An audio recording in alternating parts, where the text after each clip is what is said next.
What's up guys, it's Jughead here, just a down-to-earth guy trying to bring you some down-to-earth content. Welcome back to my Let's Watch Hunter x Hunter series. Today we're going to be watching episode 44, Buildup to a Fierce Battle. And that is indeed what we're going to be witnessing, a battle. We have our four shadow beasts going all in together up against Uvo. I do not think that's going to end well for them.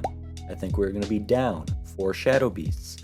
What I think is going to transpire is, maybe if you guys have seen the show Invincible on Amazon, the ending of episode 1, where Omni-Man goes all out. That is what I think we're going to witness right here. It would make perfect sense storytelling wise. 4 shadow beasts who are supposedly the most powerful, each of the mafia leaders have to offer and prove, wow, Uvo is really fucking strong. But Kurapika is going to come in and dominate. I am hoping we see some chains used, some new chains used, and see Kurapika come out on top against Uvo. I don't know if he's going to kill him or trap him or what, because it can go either way. Either Kurapika's logical discipline side will take over and be like, okay, we're going to take him as a hostage, or we're going to take him to gain information or leverage from him, or the emotional side will come out, scarlet eyes and shit, and will just murder Uvo. Who knows? But I don't want to talk anymore. I want to watch. And that's what you guys want to do too. So I will see you in a few seconds. Let's get right into this action right here. So, Hunter x Hunter, episode 44, a build-up to a fierce battle. Before we begin, if you enjoy and look forward to this series here, hitting that like button to let me know really does go a long way, and subscribing really means a whole lot to me, and of course helps this channel grow. With that out of the way, in 3, 2, 1, let's watch, shall we? I'm an idiot. I don't have the audio in the correct space. I'm dumb. My bad. We're not really missing much in terms of audio because I took a glance at the screen and Uvo's completely face palming a guy's head like a basketball. Now we watch 4 of the 10 Don's best soldiers, shadow beasts. And like I said, this is not going to go well for them. Uvo is the most powerful enhancer we've seen so far, by far.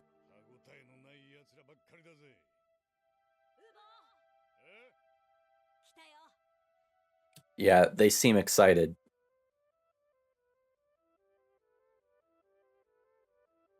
Worm is going to come up from the back. He might get a surprise attack on him. Maybe wrap himself around him or something, but I don't think that's going to do much. Sit back down. This is all Uvo right here.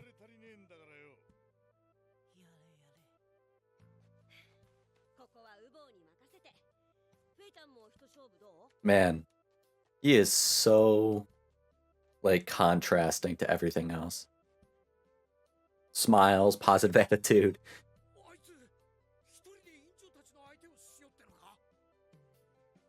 This is not going to end well. They're just going to watch 4 of the strongest members in their entire mafia collection just get massacred. I can't even imagine what their abilities are.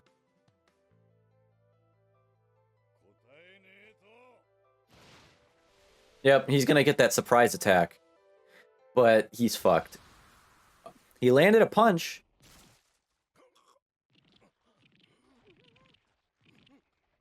Oh, but it broke his hand. Did it fuck up his hand? I think he's dead. That face looks crushed.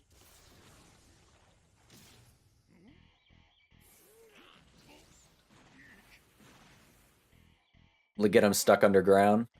His face looks fucked up.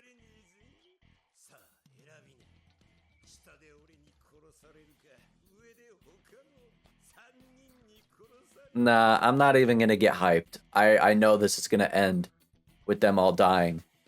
I'm not even gonna get hyped.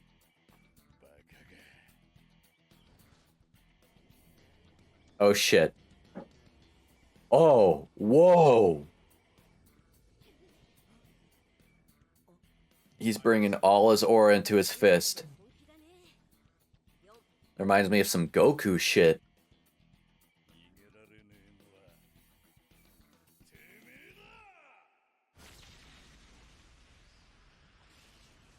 Oh my god. Did it just vaporize his ass? Okay, I might get a little hyped. I might get a little hyped.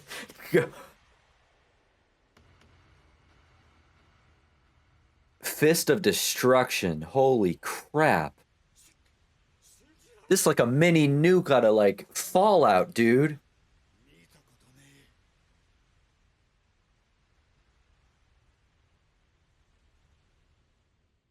Worm is gone. Yep. Only an arm remains. He got vaporized. He's done. Ooh, now they're gonna see the spider. He's Phantom Troupe. Kurapika, you getting a glance at this? This is Phantom Troupe. Are you scared? There's the scarlet eyes. Those black contacts ain't hiding that shit. You can hear that melody of rage heartbeat.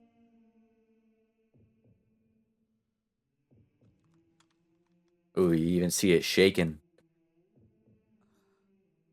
Now that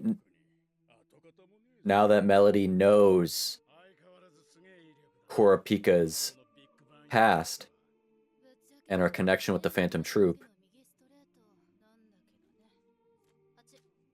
just a straight right hook with some Nen attached to it.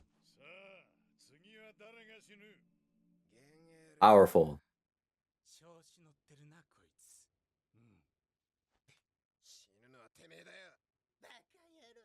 Why does that sound like...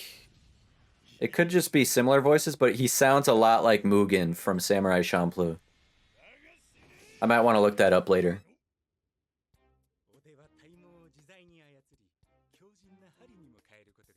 Wow. No wonder he's called Porcupine. That's pretty sick. Ooh, he got a hit off. And he took some skin. He took some flesh. Where's the aura shroud at?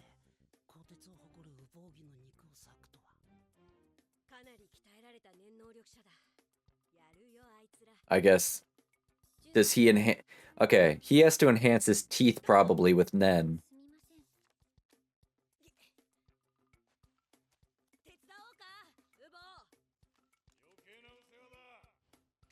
Nothing but a little flesh. Get off.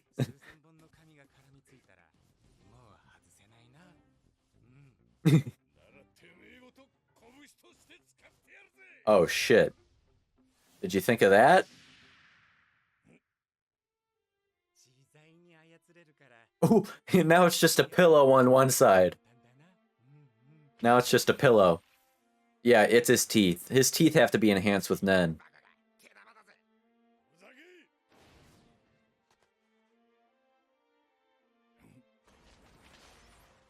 Does his teeth have poison? My fangs secrete a tranquilizer that's... Yep.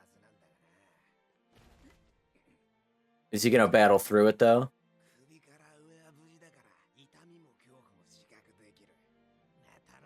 Smart.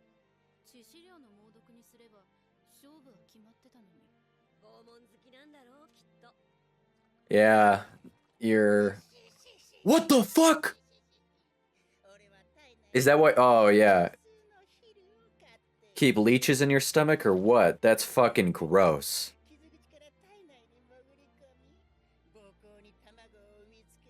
That's fucking disgusting. What the fuck kind of ability is that? What does that even manage to do?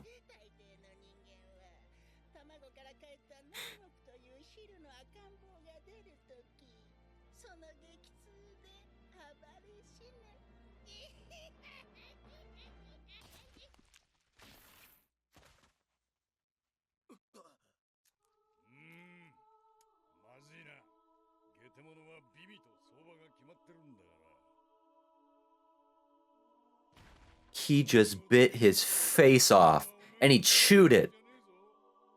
Like I said, this ain't ending well for them. That's a sick shot right there. That animation's insane.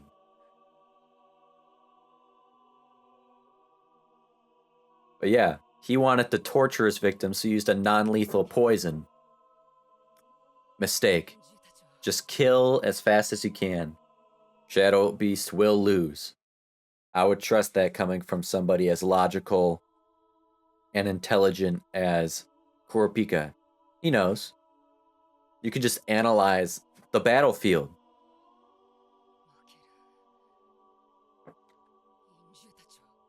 Let them lose, and you'll come in, and I want to see you chain a motherfucker down to hell like you said you were. I want to see if any of my other predictions for his chains I get right. He's an enhancer. Does he have increased speed too? Is he going to heal himself? What the fuck is he doing?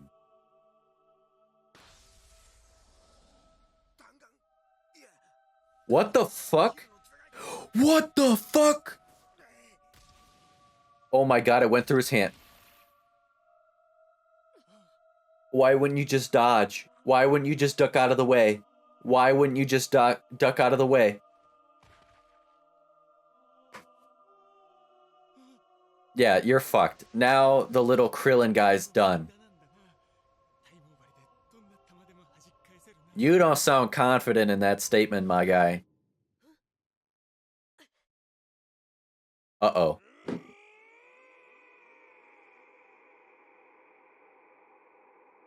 Yo. A sound wave blast?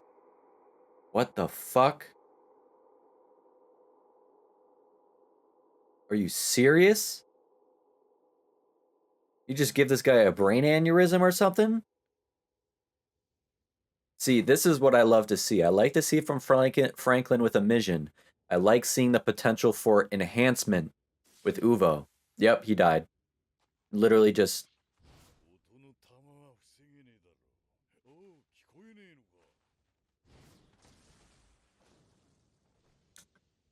Let's go Kurapika, huh? So this is the potential for enhancement.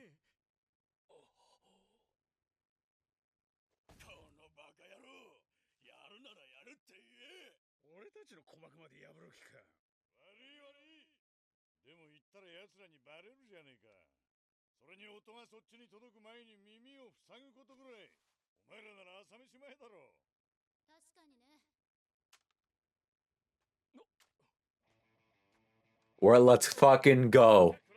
Kurapika time. Look how confident he is. No, oh my god, now I'm hype. Because I know Kurapika is going to succeed. Because that's storytelling development 101. Look at those red eyes. Are they all going to find out that he's a Kurta? Tremendous rage and hatred. Let's fucking go. Are we going to see specialization or are we just going to see conjuring?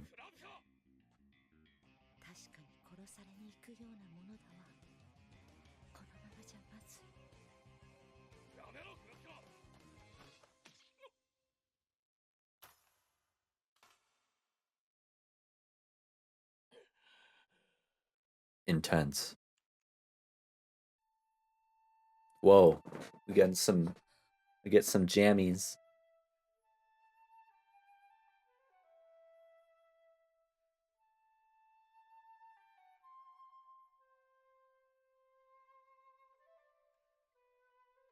Whoa. What a trip this is, am I right? Where'd she just teleport us off to? I'm liking this.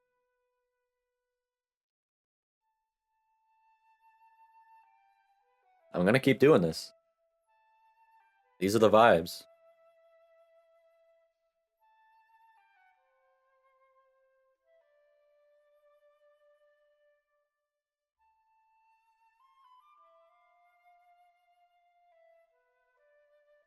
Let's hear some jazz flute now.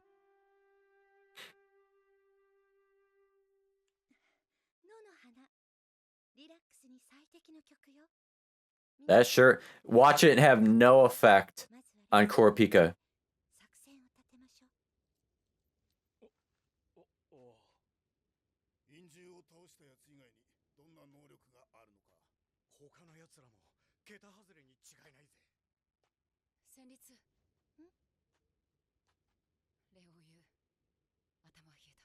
Damn it. Now it's back to logic. Don't let the emotion get in the way. Let's go back to logic. Clear-headed.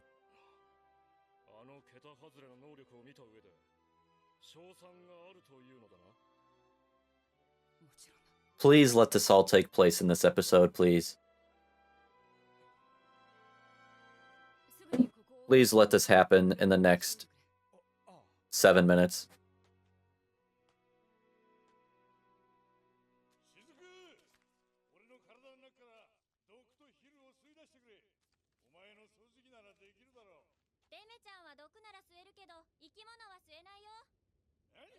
Ah, so that was the condition, right? That's what I even said, that's why that guy who is still alive didn't get sucked up with all the dead bodies. Because the condition is you can't suck up anything alive, which makes her vacuum even stronger if my prediction on conditions and limitations and stuff is right.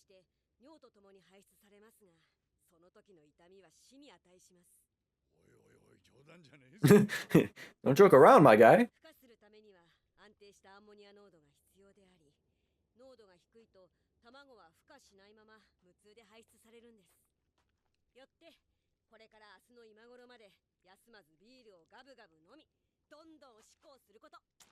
That won't be no problem for him.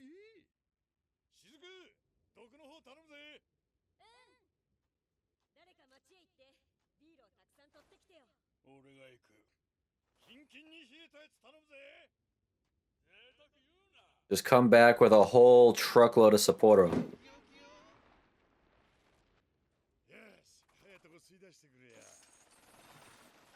Uh-oh, there's Kurapika. Chain him down the hell. Holy shit.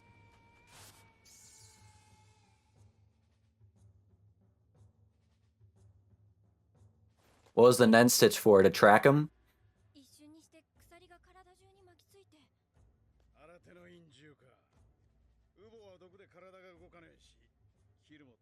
Oh yeah, I forgot. He's tranquilized.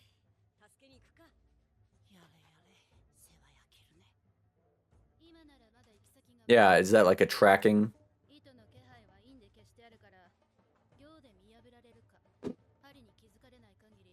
You gotta know the basics.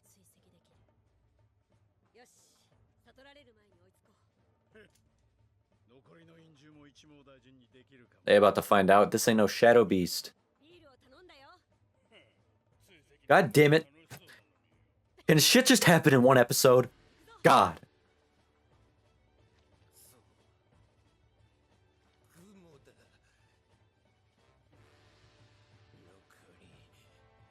Okay, we got some time. I got some time to see some more stuff happen. We technically have 4 minutes. Maybe I can see something.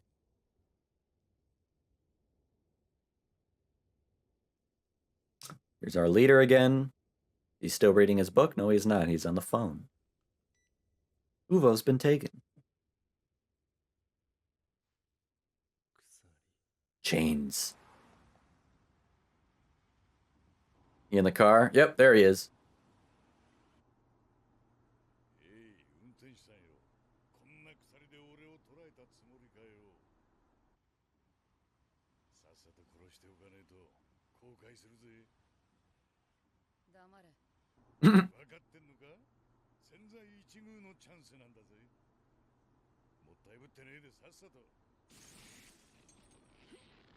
Yeah, they're tightening, boy.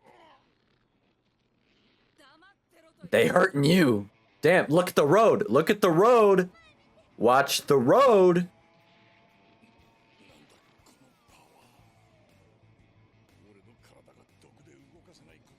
Ooh, still be having trouble even if it wasn't paralyzed. Put enough Nen into these chains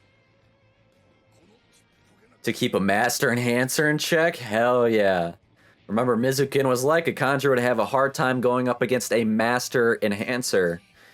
Chain jail! Restraining middle finger! Let me, hold on. What was it? This power can only be used on the spiders. A power to capture and restrain only the Phantom Troupe. I've sworn to use the ability for no other purpose. That is the ultimate condition. I've applied the condition that, should I use this technique on one who is not a spider, I will die on the... This is another chain. Is it a curse?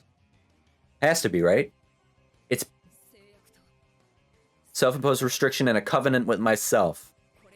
The proof of my resolve. 100% resolve. Shout out to Luffy. This is bringing the discussion to super in-depth. Holy shit. I was right. I was fucking right. That's a sick shot. Oh my god, this discussion's gonna kick ass. Woo! Goddamn.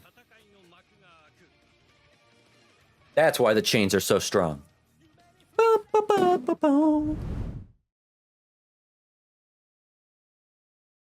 So, let's discuss. I first have to say, apologies if you hear any fireworks or AM80s C4 getting blown up in the background. You know, I'm recording this during 4th of July weekend.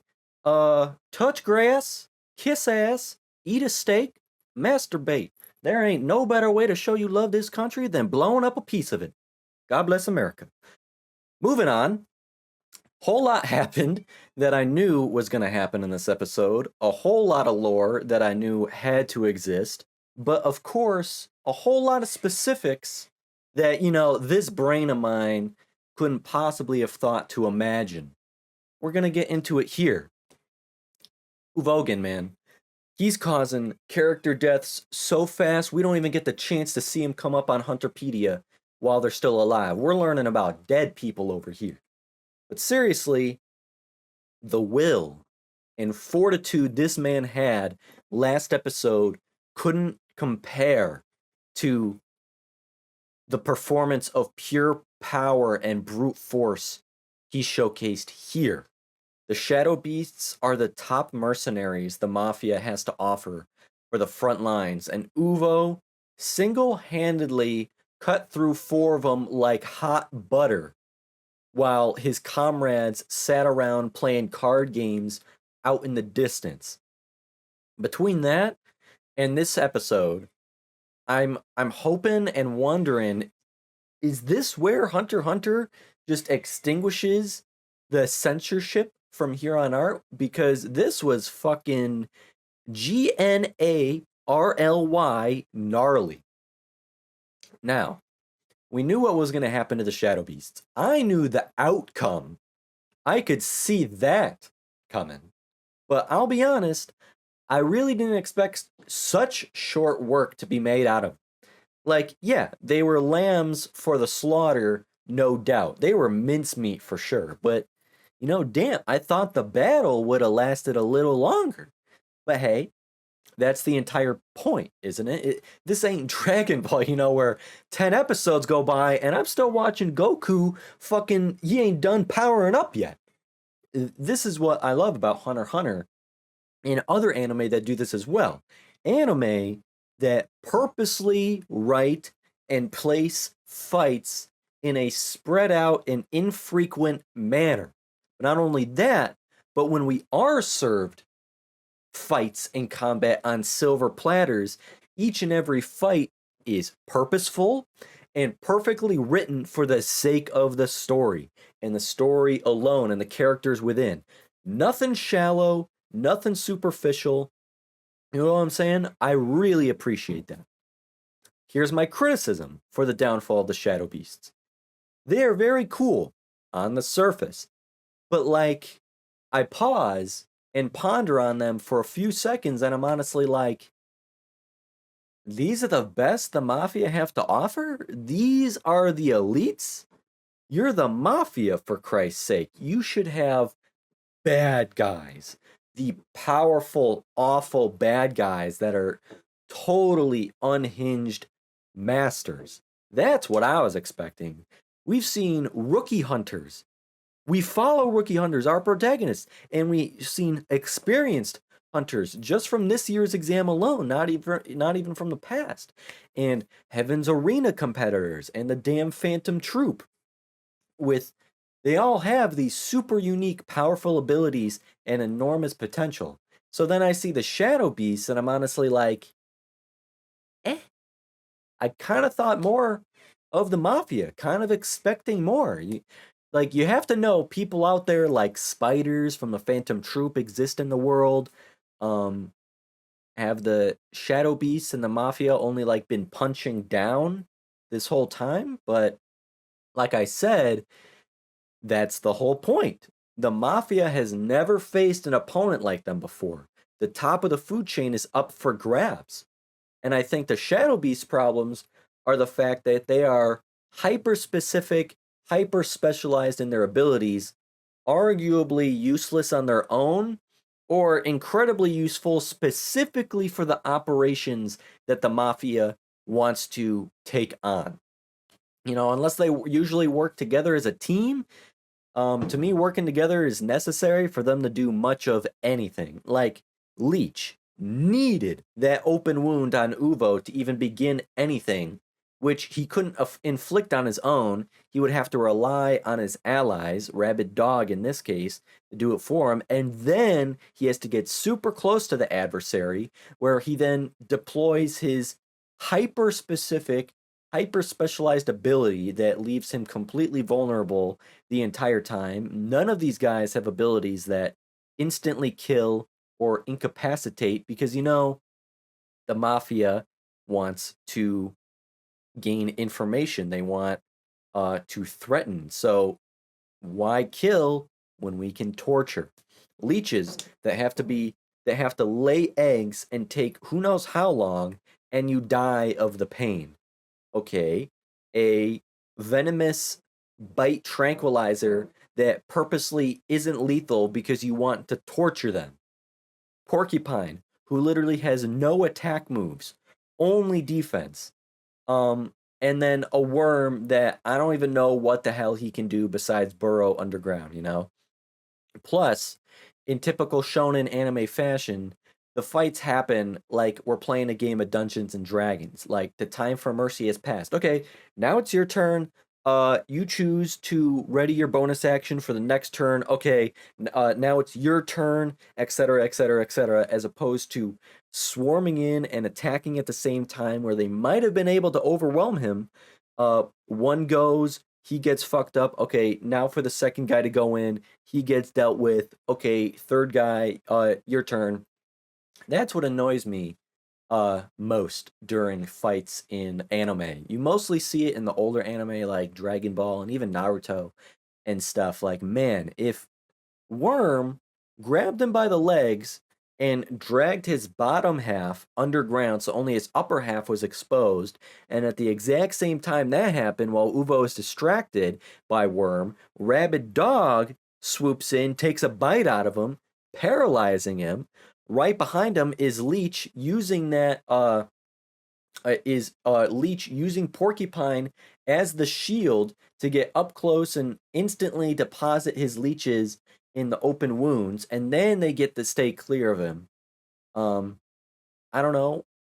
They could maybe kill him, but oh no, oh wait, they can't because none of them have lethal abilities. You would think the Shadow Beasts are a collective, they are a mercenary squad. You would expect some teamwork or semblance of a plan, but nope.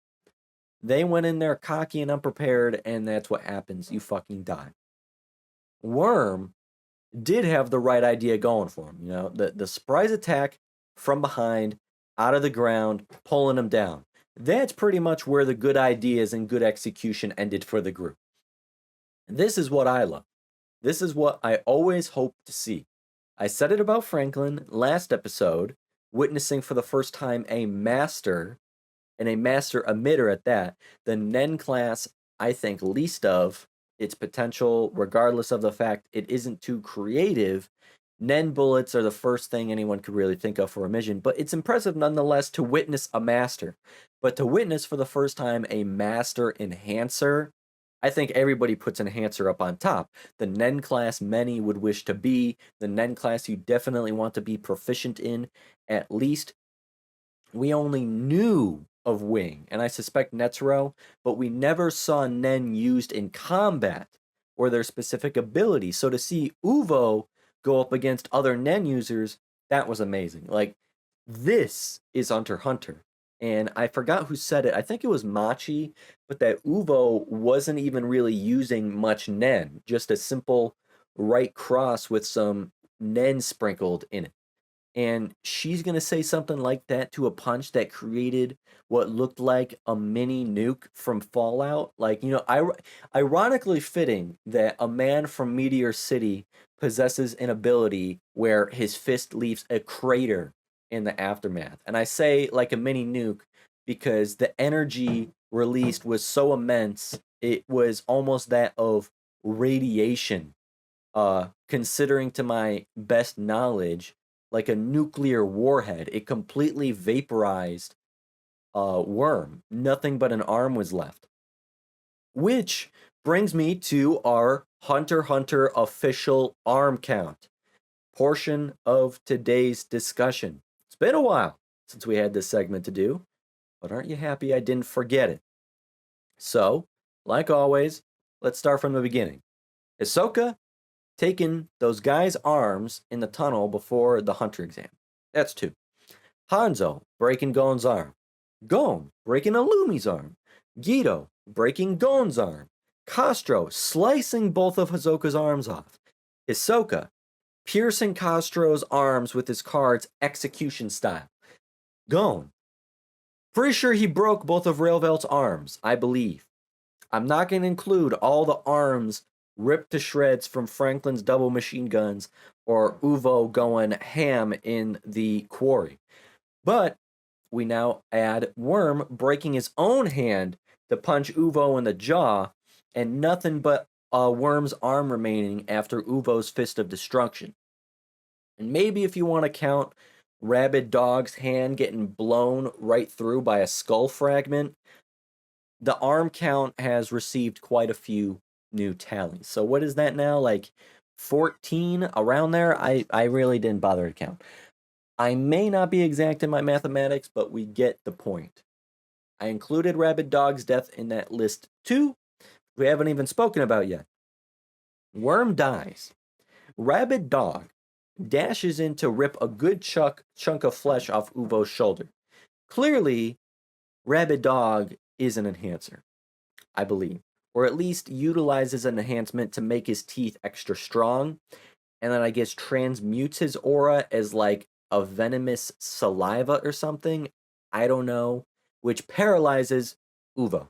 This is where the most insane part of this episode that I think might get overlooked big time. Uvo, all by himself, kills 3 shadow beasts, all while paralyzed from the neck down. Uvogin is not stupid. If anything, he is incredibly smart and quick-witted. He almost instantaneously adapted to the situation and devised 3 different ways to take down 3 very different opponents. I thought we had already reached pretty serious levels of graphic imagery, seeing flesh get bitten off and spit out, but the bar was officially set when Uvo, in his paralyzed state, resorted to biting half of Leech's face off. And not only that, he spit a skull fragment at Rabid Dog with such velocity it pierced straight through his hand and into his head right between the eyes, bullseye. Almost pathetically sad how all that was left was Porky, whose brain got liquefied from an eardrum shattering aneurysm inducing yell using sound waves. I'll say it again, Uvo might look like a dumb giant, but I'm convinced he is really smart and clever with the ways he adapted and improved his uh and improved his way through 4 shadow beasts. Mind you, again, all while paralyzed from the neck down and leeches laying eggs inside of him. Okay? This is what a master enhancer is, someone who truly knows his abilities and his Nen class. I forgot to include how Uvo's punch released such an extraordinary amount of energy that it burned off some of his clothing, exposing the spider tattoo on his back, signifying to everyone right then and there who they are dealing with. It almost felt like a Harry Potter moment. In one way, everyone knew who Harry Potter was simply by the scar visible on his forehead, instantly recognizing him to be the boy who lived, almost celebrity status. While everyone in the world of Hunter x Hunter most likely knows the symbol of a tattooed spider with a number signifying the Phantom Troupe, instilling immediate fear and intimidation, again, almost celebrity status. Through that, it almost felt like a Lord Voldemort has returned reaction. Like everyone knows the name Phantom Troupe, but to see a member in the flesh in front of you to witness their reality is different. To witness the spider tattoo on someone and to see a Phantom Troupe figure in front of you, typically nobody probably lives to tell that tale. Similar to, was it Order of the Phoenix, where the minister and everyone catch that slightest glimpse at Voldemort before he vanished, and the reality officially and finally set upon them, and Voldemort really has returned? Seeing that tattoo, the Phantom Troupe really is real. And not only are they real, they're here. The stories we've heard really are true. Now, let's talk about Kurapika, though, because holy shit, this is what this discussion is all about today. This is the primary focus. First off, props to Melody for calming Kurapika down. That is a super fascinating ability. A music hunter, I was looking forward to seeing what she has up her sleeves. Apparently it's a flute. That I'm not even sure if that utilizes Nen or not. I'm unsure. She literally played a song called Wildflower. I don't know. But knowing Kurapika's past and hearing that heartbeat, Melody knew Kurapika wouldn't possibly survive had he only followed blind rage. Returned Kurapika to his logical, disciplined, cautious state, and even though he elected to make the same decision, he at least arrived with reason and awareness, rationale, no hatred or vengeance purely fueling his heart and his steps forward. I'm probably going to be all over the place with this. I hope to make as much sense as possible and stay on one sensible path at a time. I'm usually good at that, but this revelation just had me too hyped. I think this may be the largest piece of the puzzle yet. Would you agree? Having learned what we learned this episode, would you say the puzzle is almost entirely complete in my understanding of Nen now? Because I feel like this opened the floodgates. This feels like everything. Like, I've been suggesting it for a few episodes now. I've been trying to analyze Nen in its purest form for so long, and now I think I have it. Like a eureka moment. Nen is a direct extension of oneself. And taking the line from Luffy in One Piece, 100% resolve to risk your own life and put it on the line.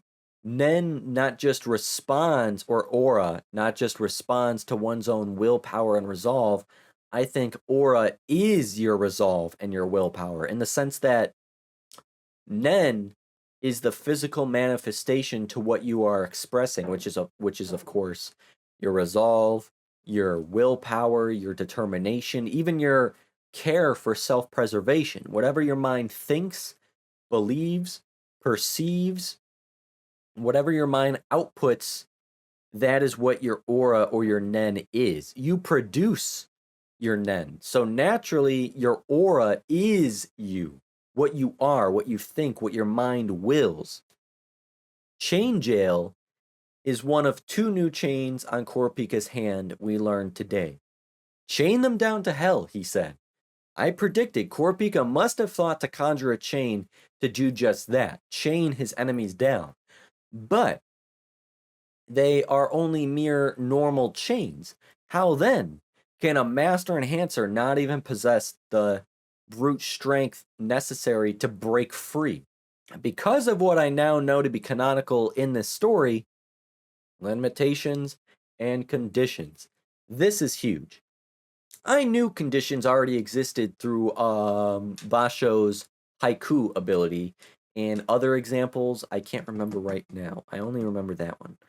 But the existence for limitations as being a means to empower your abilities even further is confirmed here today. Technically, Shizuku made me aware of that fact first. She said Blinky cannot suck up anything alive. That explains why the lone survivor among the pile of dead bodies last episode was not sucked up. Only after Phaeton executed him was he sucked up.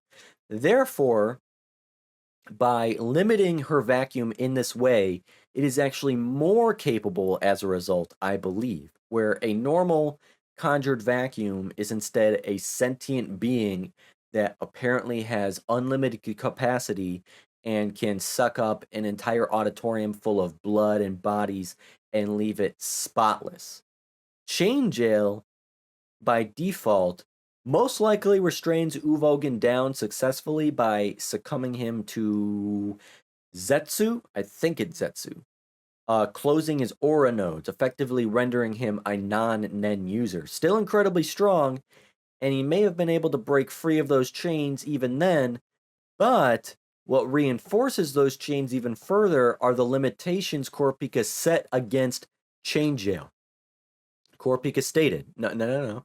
He vowed to only use chain jail against the Phantom Troupe, his true enemies. Kurapika is so determined to avenge the Kurta, he would of course be willing to risk his life to do so and fight the Phantom Troupe.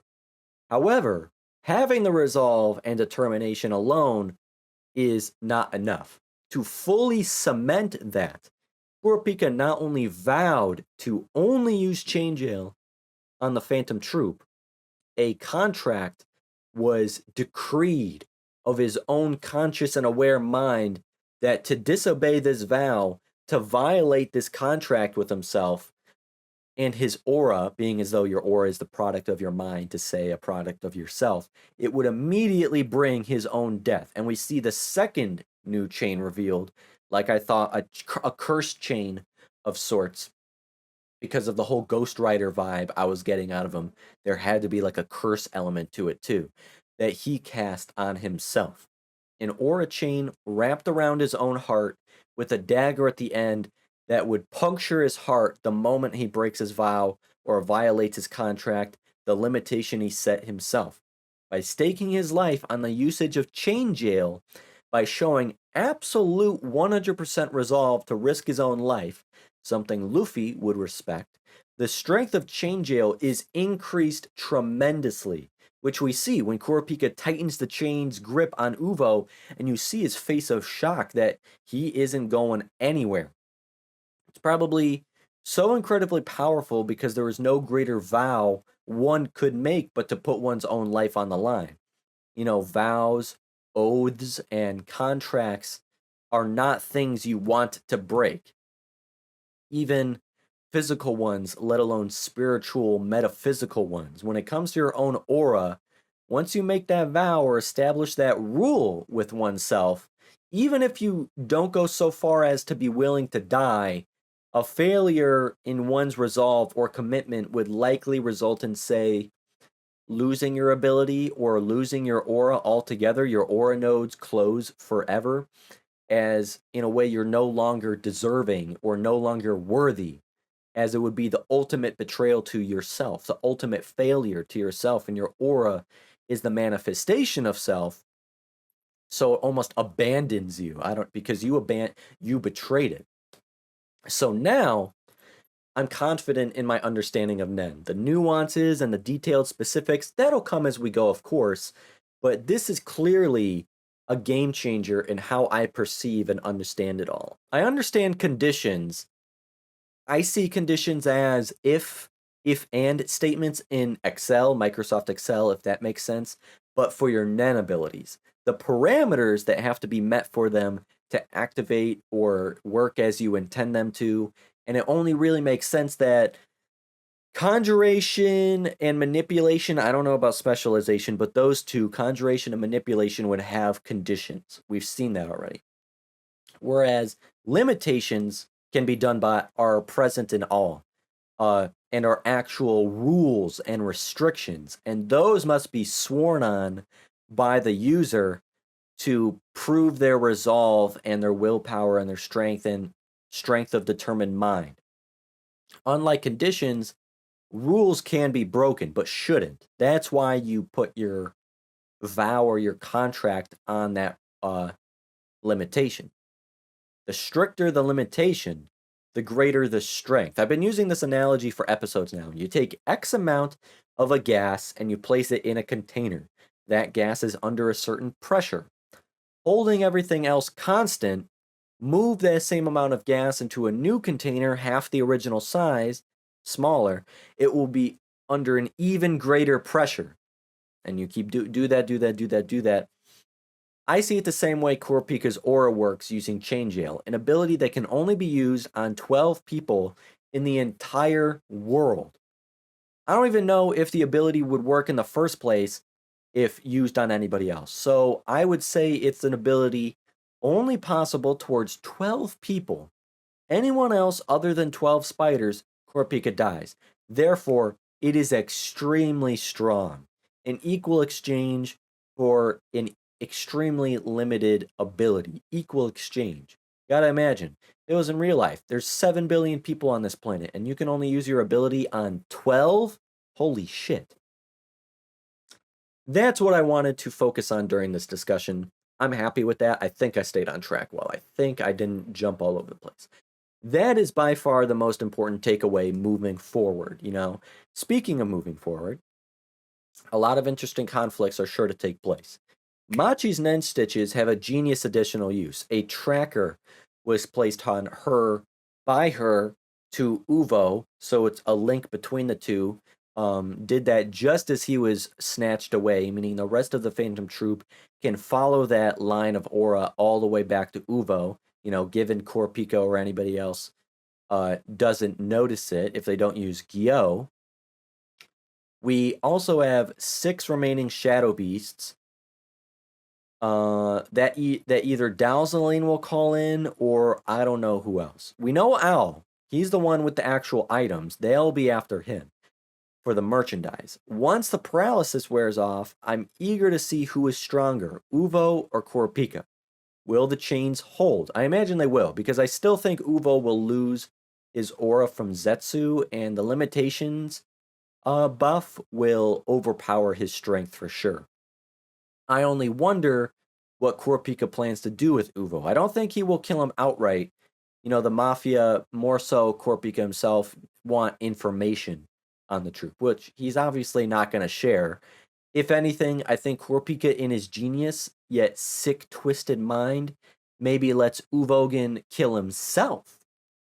He's used the cursed dagger chain on himself. Who's to say he won't use it on the Phantom Troupe? Like, if you kill again, you die. Or do this, don't do this, answer this question, don't answer this question. If you lie, if you're honest, you know, you will die. And you know, Uvogin is both prideful and stubborn. He will die for his loyalty to the troop. Ironically, though, Kurapika is the spider, with his prey wrapped in his web or chain. He finally has his prey caught and in front of him. Will he lose himself in the hatred he holds for this man in front of him?